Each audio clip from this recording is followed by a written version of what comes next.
maybe we can start from your newest press release yesterday, because you mentioned, you announced one is you are going to invest $10 billion in advanced packaging companies in Taiwan, and another is adopting TSMC's 2-nanometer process technology.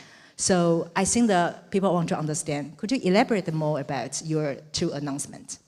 So first of all, it's great to be here this morning. Thank you to Commonwealth Magazine and for everyone to be here.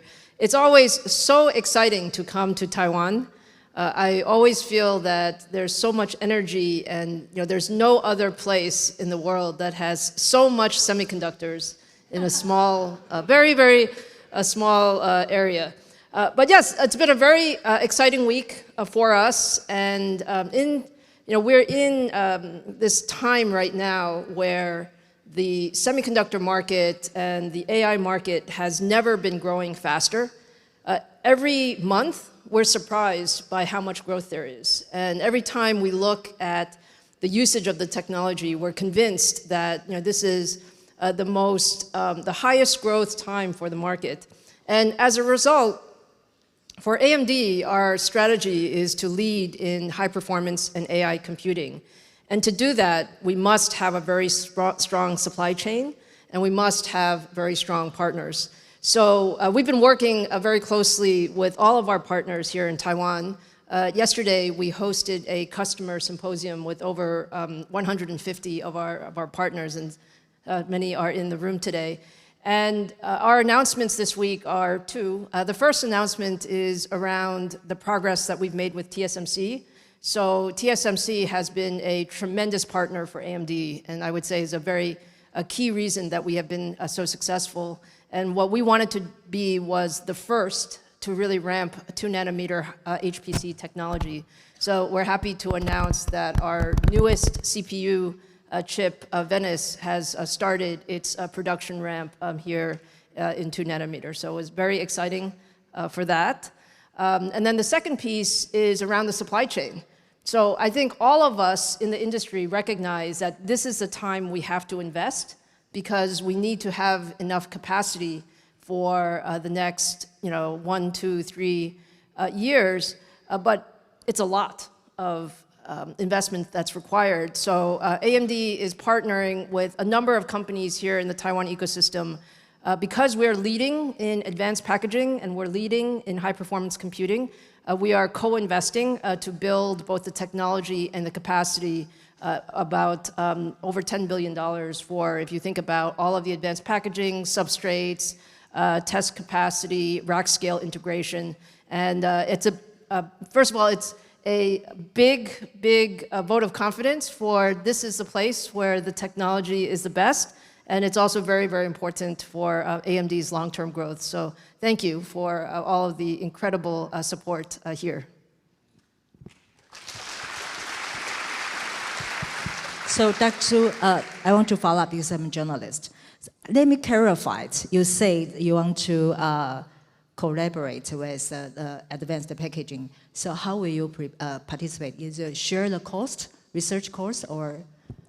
Yeah, we do. So if you look at our technology, we have been very aggressive in the use of 2.5D technology, CoWoS technology, EFB technology. We're also very aggressive in using 3D technology. And for all of those technologies, we are very often the first user to use it at volume. So we collaborate with the ecosystem, and we ensure that we're making investments upfront to have the capacity available as we ramp over the next several years. And as we have seen, the demand keeps going up. And so we're asking our partners to ramp faster, and we should absolutely share in that investment. I see. Okay, so that's clear right now. So since you mentioned the packaging and also the processing company like TSMC, I want to understand what's your forecast. What opportunity do you see in the Taiwan semiconductor ecosystem in the next 5 years? Well, I think what is so special about the Taiwan semiconductor ecosystem is it has every part of the ecosystem, starting from the basic materials all the way through the advanced process technology to the back-end technology to the systems, our OEM and our ODM partners, and now building to rack-scale manufacturing. All of those pieces need to work very, very closely together. And the only place in the world that has all of it together is right here in Taiwan. So we all view that this is really the center of the advanced technology that we're bringing out. I think what's different today, I would say, is in addition to needing the overall, let's call it end-to-end, we're also finding the need to have manufacturing capabilities around the world. And so many of the partners in the Taiwan ecosystem are now also expanding outside of Taiwan. And I think that's a really good thing because semiconductors are so important to the world. Having the geographic capability is very important. Just as you mentioned, that a lot of companies right now start to go global. Originally, semiconductor industry are all in Taiwan. So what's your suggestion to those companies that are going global? As I said, I think it's a very important thing. What we're finding is maybe 10 years ago, semiconductors were viewed as very special. So only very technical people understood or very kind of specific. Now, if you look at everywhere, either you're talking about businesses or you're talking about countries, everyone sees the semiconductors as essential. It's the most important kind of baseline foundation for computing. And as a result, I think for our Taiwan colleagues, because you have such a special capability, being able to participate more in the global ecosystem is actually a really good thing. I know it's not that easy because every country has its different way of doing things. But I think it is very worthwhile to participate in that global ecosystem. Certainly, I can say in the US, it's very clear that the US is trying to build more manufacturing capability. That doesn't mean there's any way that the US can build all manufacturing capability. It's impossible. There's just too much requirement. But it does mean that having a very diverse ecosystem, I think, is a good thing. And for those of our partners that are building around the world, we're certainly supporting all of that. But as you mentioned, it's quite difficult, challenging for a lot of companies, especially in the management skills, right? So any suggestion to the companies for the management? Well, my view is that I never saw any sort of leadership team or capability more capable than the leadership teams of our Taiwan colleagues. So wow. Very, very capable. I like to say where there's the ambition, you can find a way. And there's also the desire, really, by all of us to help bring up that ecosystem. I can tell you, for example, for TSMC in Arizona, many people did not believe that the Arizona fab could be as good as Taiwan. And frankly, it was not easy. But we're currently running production in TSMC's Arizona fab, and it is excellent. And it's excellent because a lot of the practices and procedures were transferred from the learning. And I think that's what we do. We learn and help each other. Great. Actually, during the past, when we get into the ballroom, and I asked asked Lisa what's her feeling about the Taiwan supply chain, and she gave me a very unique answer. She said the Taiwan partners are frankly competitors. Could you say that again to the audience? Okay, so Yishan was asking me, what do I think is different about the Taiwan ecosystem? And I mentioned that last night, every year, I actually bring my leadership team here together to meet with our most important customers and partners. And it's an opportunity for us to talk about our latest priorities and our technologies, but its biggest reason is to appreciate and say thank you. So we had a very nice banquet last night, and everybody is so friendly. Everyone loves each other. Even if they're competitors, it doesn't matter. So cool. I ask why. What's your explanation about why people are so friendly to each other, even enemies? I didn't say enemies. You said enemies. I say that. No, I think the why is, actually, I really believe this. I think we grew up together. When I say we, I think the entire team, when I think about, I see in the audience, Emily and Jeff and Menis, we grew up together, right? We grew up when, as I said, 10 years ago, people didn't care so much about semiconductors. People don't even understand what is high-performance computing or what is rack-scale integration. But we were working hard at that point, and now what I'm really happy to see is all of our friends and colleagues are so successful because the time is right. The time right now with the technology, the capability, and then I think the spirit of the entire Taiwan ecosystem is such that there's so much success, and I think that's a really good thing. Yeah, that's good things. So let me back to the title of this summit, is AI Everywhere.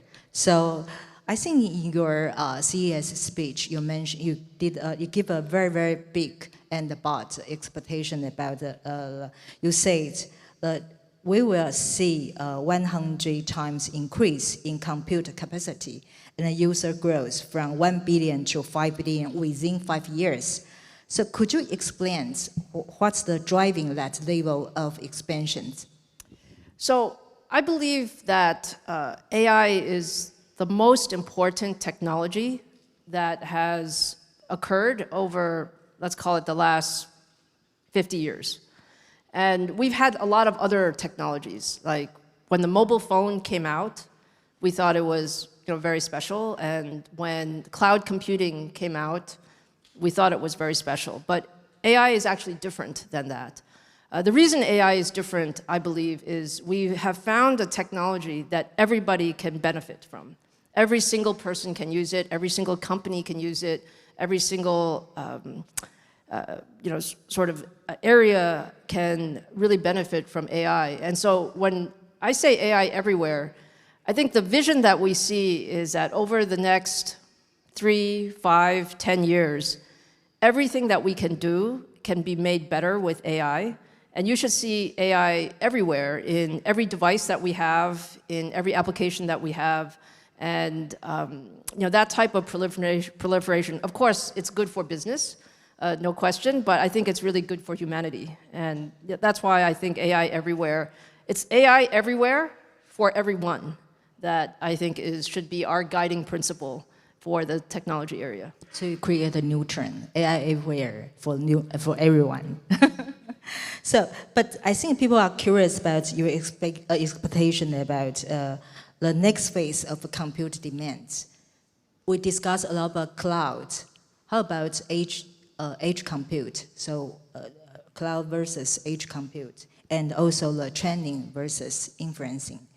Could you give us some expectation about that? Yes. So if you think about 2 or 3 years ago, when we first saw the beginning of the AI expansion, it was really a few companies that were really spending all of the effort and all of the money around AI for training. So training these large language models, sort of ChatGPT or Claude or Gemini or any of the Chinese models required a lot of computing power for training. But the truth is, nobody really makes money on training. Training is necessary, but it's not where you see the return on investment. Where you see the return on investment is people using the technology, or inference. And inference is, okay, you can ask this morning, what's the weather this morning? You can ask these very simple questions, and you start to see some inference. But that's not really the power. You said it earlier. I think what we're seeing now is that AI is not only entering inference, but it's entering the time when you can do really smart things. And you can ask the AI to solve complex problems, and those problems will actually help you significantly change the way you can build products, change the way you can run your companies, change the way we can discover science, and all of these types of things. So I think that is a change that we're seeing. It's been very, very fast. That's what's different about the current cycle. Usually, technology doesn't change so fast. Usually it changes in maybe a couple of years, you see changes. Now we're seeing every couple of months, the technology is different and the capability is different. And the models are getting so much better. It's still very early in the cycle. It's still not good enough. But every few months, you're seeing so much progress that that's what's driving the demand. So, also in the introduction, I say you have a forecast about 8 GPUs to 1 GPUs in the past. That's very technical for a finance journalist. Thank you. How about when will we see the 1 GPU to 1 CPU? Actually, pretty soon. Pretty soon. I think the key thing, if you think about GPUs or CPUs, the details are not that important, but the higher level point is everyone gets so excited about GPUs. The last few years, GPUs have grown so much. And my fundamental principle is when you're trying to enable AI everywhere, you need every kind of computing. And now you're starting to see that. So you're starting to see CPUs grow. You're starting to see also some ASICs grow. And as I said, the timing is actually pretty fast. Right now, I would say that we're seeing more and more agentic AI. The way to think about agentic AI, if I can give you a picture in your mind, Ishan, is you have, today, you're a wonderful, very capable journalist, but you have to do your own research. And maybe your ChatGPT or your AI can help you research Lisa Su. Actually, she did very good research. I think she knew everything I ever said, ever. 10 years. Even I did not remember who I talked to, but she told me that I said this to this person. But if you had 10 agents, then you can actually, you can do all of that at one time. You don't know I use Gemini. You can still have 10 agents. Okay. Or you could have, when we think about what's the most exciting thing in our world is using AI to build chips faster. So right now, for a very advanced chip, it may take us 2 or 3 years from beginning to end. If I can cut that in half, if we can cut that in half, that means we can build many more products and satisfy much more of the demand in the market. So I think that's the power that we're looking for. Thanks. I think next question I will going to ask about the bottleneck, because of the supply chain is a shortage of the CPU and a lot of HBMs. What's the biggest bottleneck you think for the AI supply chain right now, and how to address this issue? Well, I think we see bottlenecks everywhere. Wouldn't you say just about everywhere? I think Emily not. But they're being solved quickly. So the thing about the semiconductor supply chain also is this is a very aggressive, very capable supply chain, which once you see a bottleneck, you find a way to solve it. So yes, I think today there's a lot of concern about, for example, memory tends to be in a bit of a shortage today, which is true. But there are ways to solve that as well. You know, CPUs, we're ramping up capacity very much, so we ask all of our partners to help us. Other bottlenecks include just power. As we think about power in the various places, we need to be able to build data centers and capabilities. I don't think it's any one bottleneck. I think together, what we're seeing is that we didn't quite predict the demand to go up this fast. And we're all so excited, we want to catch up to that demand, and so we're working very hard to solve those bottlenecks, and I think we're making great progress. So from our standpoint, I think the entire ecosystem, I have to say, a big thank you, because everybody is making great progress to bring on more capacity. And the foundation is very positive, which is the world needs more AI computing. And we're able to deliver that with the entire ecosystem together. Since we mentioned the bottleneck, I think that 3 years ago you promoted AI PC in Computex, but I think there's quite a delay a little bit. So I just wonder, what's your forecast about AI PC in the future?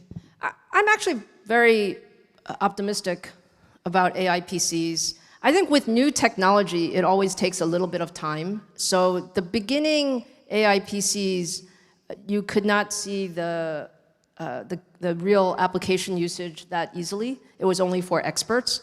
But I would say today, the most interesting thing about AI PCs is we all have our need for AI, but we also care a lot about privacy. We don't want everybody to see our personal information, so you don't want to send it somewhere. And you also want it to be local, so you don't always have to connect to the cloud. And frankly, the cloud can be very, very expensive if you think about it as well. So I think AI PCs for developers, for personal usage, for local enterprise usage will be a good growth vector over the next few years.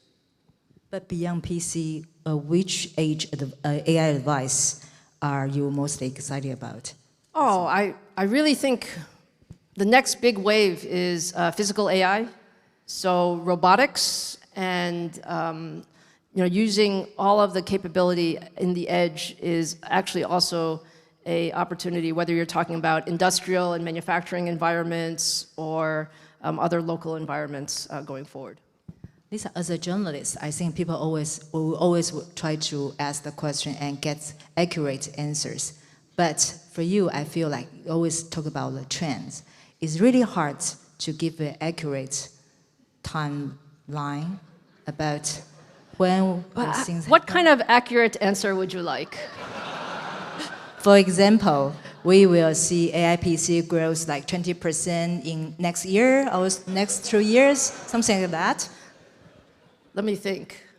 My PC head is sitting in the audience. I should ask Jack, what should we say? I think we will definitely see AI PC growth, without a doubt. Significant double-digit growth in AI PCs. The exact number is not so important. Yes. I keep hitting that. Yes, the important thing is, are we investing in the right places? And what I will say for sure is nobody should doubt that AI PCs will be important. And the more AI computing that we put at the edge, the more we can get that AI everywhere vision to become a reality. Yeah, maybe we can follow up with social issues, because you mentioned eventually we have the AI and everywhere and even in the age. So before that, what kind of preparation you think the companies or the society can prepare for that, especially for the employer or the company management? Probably one of the things that I recommend when we think about how to use AI is we actually have to think about overall AI strategy from a high level, not just a very low level. In other words, some people think, oh, is AI going to take away people's jobs? So should I be worried that on the employee side that your jobs will be less, or on the business side, oh, I can save so much money? That's two ways to look at it. I think that's actually the small part of AI. The big part of AI is, how can I do something very differently? And that means that you have to retrain your workforce. So for example, at AMD, we are actually educating every single person about how to use the AI tools and how to change the way we internally build our products or do our sales, do our marketing. I think every company has to think about how do you educate your employees, how do you ensure that you put the right tools in place. Of course, AI is not always right. Actually, many times it's not right. So you still have to have the right checks in place, because at the end of the day, the company is responsible for what type of information they put out. And so there's a lot of things that one has to think about. I know, when did AMD start to ask the employees to think about how to use AI? Well, we have been doing that for the last 18 months, but particularly the last 12 months, I think we've been much more aggressive in terms of helping to train employees. Not employees are interested, but actually to have a real training program, an education program. So could you give examples of what kind of education program you provide in MD inside? We have, basically you would take a class, it might be online class, and there were very different levels of the class. So there's basic level, then there is, if you're a specific type of engineer, you would take this type of class, and if you're more sales and marketing, you have a different type of tools. But it's different by tools because this is, actually, we're all learning together. I don't think any of the framework is finished yet. We're all learning together how to be more productive with the use of AI. Nice. So maybe move to another part is partnering together. So I think AMD is very strong advocate for open system. So I just wonder, because you opened the standard through like initial several initiatives like ROCON and UA Links, I think you are the strong advocate. Do you think the AI hardware industry will repeat like PC industry? I mean, for the PC industry, people have a Wintel standard. So every company can participate according to the fixed standards. That's why Taiwan PC ICT industry grow. So what do you think about AI hardware industry? Yeah, I'm a big believer in open ecosystem. And the reason for that is our philosophy is that there's no one company that has all of the best ideas. In fact, there's no one product that's the best product, and the best way for us to provide all of the technology that's required in the world is for us to have an open ecosystem, which means hardware is open, you can use different types of hardware for each application, and with that you need the right software capability as the right standards. I do think that you will have some open ecosystem, and then you will also have some closed ecosystem. But in the end, the open ecosystem is very, very powerful. And we want that individual companies can differentiate and have their special sauce, but we all still are able to work together. So do you think the dual standards will coexist? I think so. So if you think even today in the PC ecosystem, you have sort of the Apple ecosystem, which is more of a vertical integrated hardware, software system, and then you have the PC ecosystem, which is more open, which has all kinds of hardware vendors, all type of system vendors. And both have their merits, but in this case, I think open ecosystem will grow faster. Open system will grow faster. So you think if here is a lot of supply chain members, if they are trying to try to participate, what's your suggestion to the open ecosystem? Well, I think we always talk about how can we leverage a, let's call it a reference design and capability, but still allow individual differentiation so that companies can show what is their unique value. So I think the next question is about still follow the PC industry, PC history. Because in the PC history, people say the Wintel, the standard setting person, and the computer brand gets the most value. So what's the value chain you think in AI hardware industry? Who will gain the most? Well, by the way, I should say something. I think AMD share is actually pretty good in the market these days. Do I need to check with the audience? Well, I could say that the thing about the open ecosystem is you will have different types of vendors. For example, today in processors, you have x86, you have ARM, you have a number of vendors. It depends on the application, which one is the most which one fits the application best. So this is back to this notion of, this is a really, really big market. The way you should think about it is this world is completely different than the quote-unquote Wintel model from 10 years ago. This is, we see the semiconductor total market right now is over $1 trillion, and we can see very significant growth rate over the next 5 years. I don't think there's going to be one answer for all of that. It's just impossible. There's too many applications, there's too much work to do, which makes it a great place for all of us to find what are the things that we are going to be best at. Like, for example, in AMD case, we don't say that we're the best at everything, but we know that our focus is to be the best at high-performance computing and AI. But there are some areas where we are not spending so much time, like, for example, smartphones, those are not our areas. But they will also need AI. They will just use AI with a different computing. So since you mentioned it's a huge market ahead, so I think a lot of companies want to join this big wave. So in your opinions, what's the key successful factors if they can join this wave? I think it is a very, very big wave. And I think the key successful factor is, as always with any technology company, you build the technology over time. You cannot build it in 6 months or even in 12 months. It usually takes 3 to 5 years to have a strong vision and then to be able to find that place. So I think for people starting, it's to find the places where you can make the most impact. But I think what I said earlier is true, is for those of us who have been in this industry for a long time, I think we should feel confident.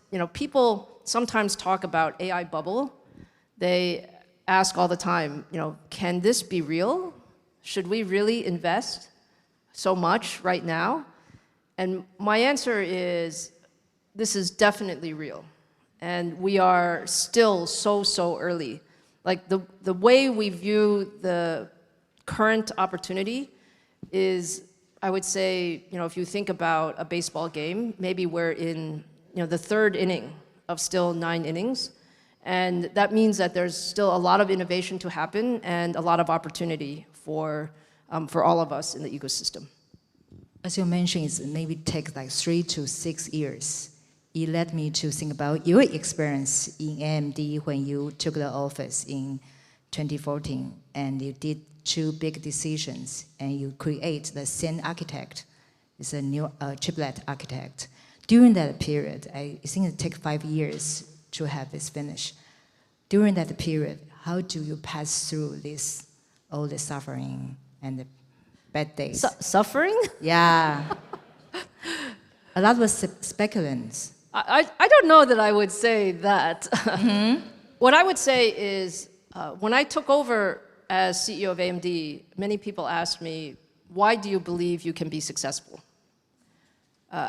We had big competition, maybe there were many more engineers, many more resources. The reason that I fundamentally believe that we could be successful is, technology is one of those places where you kind of have to see ahead of the curve. And we were pretty sure that high-performance computing was going to be important. And there's very few companies that can actually build high-performance computing chips and capabilities. And so we believed that we could do it, but we had to do it in a different way. And we couldn't do the same thing that the entire industry was doing. So we made a bet. We made 2 bets. Actually, you said them very well. The first bet was a bet on TSMC. And I think that's turned out to be a really great bet for us. And still bet yesterday. And the second was that the silicon technology was getting so complicated that you needed to break it up into pieces and really rely on advanced packaging. Even though advanced packaging was still new and chiplets were still new, that was our bet. And in the end, I think now the entire industry is using this advanced technology. So you forget the period during the 5 years? I think what I had was I had the luxury of a very supportive board. Nice. So I told my board that it's going to take 5 years. And we also had a team that really believed in what we were doing. So I think those two things were very helpful. Okay, great. So because I say that people say CoWoS is popular in Taiwan, so maybe I can give you a chance to make chiplet popular in Taiwan. How will you explain chiplet? The best way I can explain chiplets, it's actually not hard. It's not hard. For anyone who has heard of Moore's Law, all right, everyone says Moore's Law is slowing down. When you try to keep making things smaller, you actually can't. You can't yield it. It's too expensive. And all of those things are true. So the idea of chiplets is instead of building one big chip, you cut up your chip into small chiplets, and you put them back together with advanced packaging. And today, our most advanced chip we call MI450. It's our newest chip. It's just starting to go into production in the second half of this year. It's over 300 billion transistors, and it has, I don't know, maybe over 20 chiplets that we put together. And when I went to school, when I was getting my PhD, I thought this kind of technology could never work.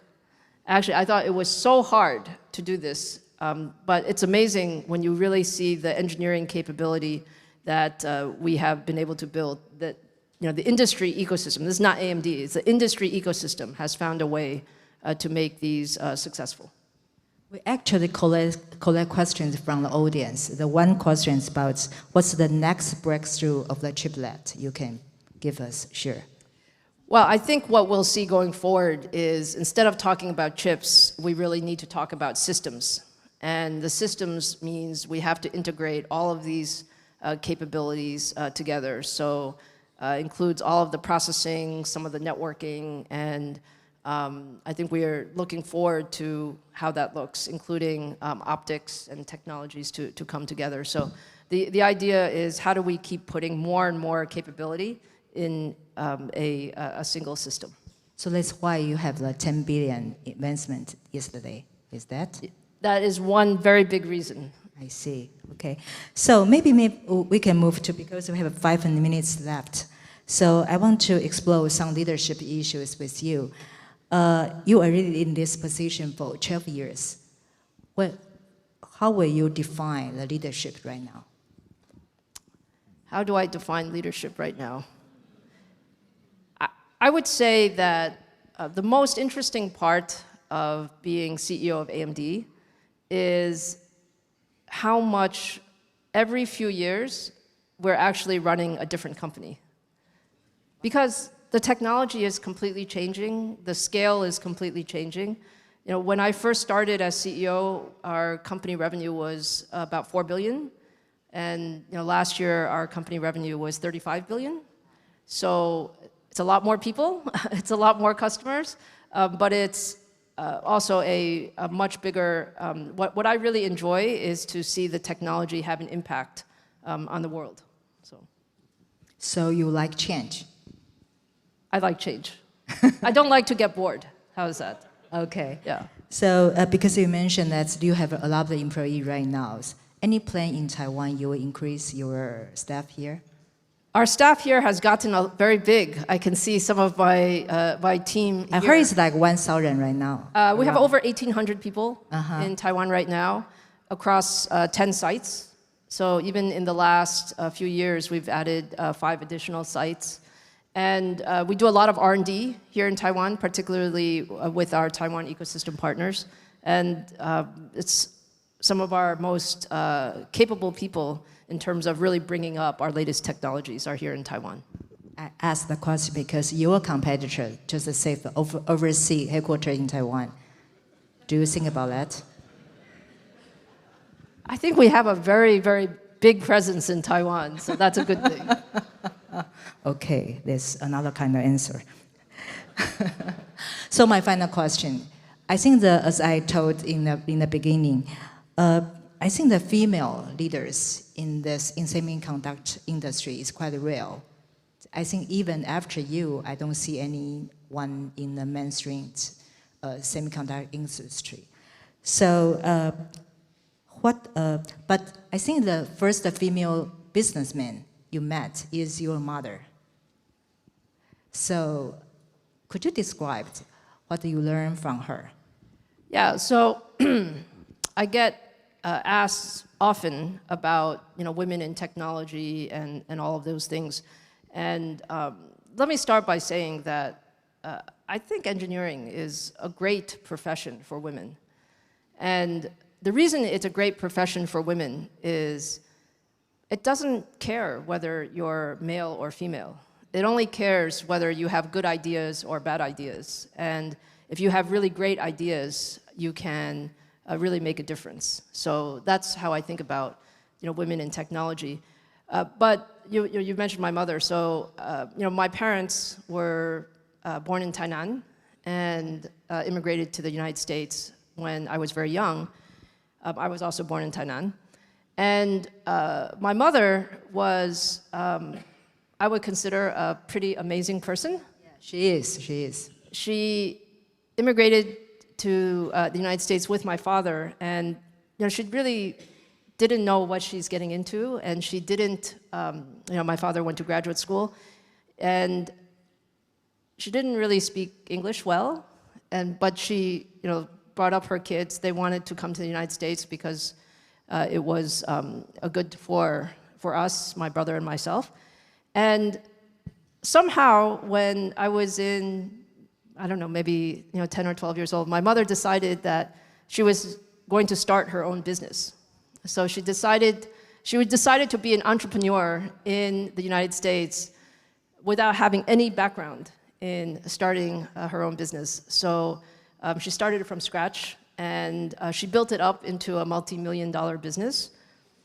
And she would often say, Lisa, someday you have to come join me in the business.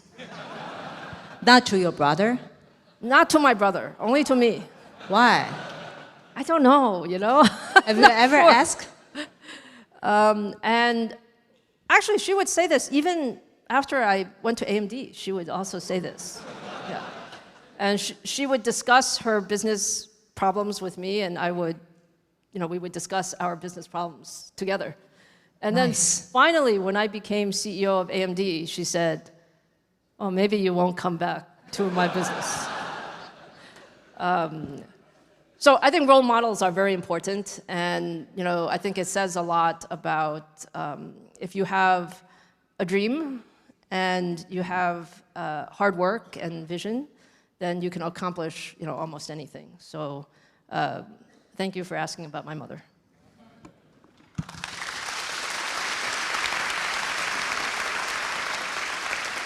I ask because Commonwealth is founded by a woman. So we can fully understand that if we have a dream, we can accomplish a lot of things, no matter what gender you are. So I think we all will run out our question and 1 hour time. So please give Dr. Lisa Su a big applause. Thank you.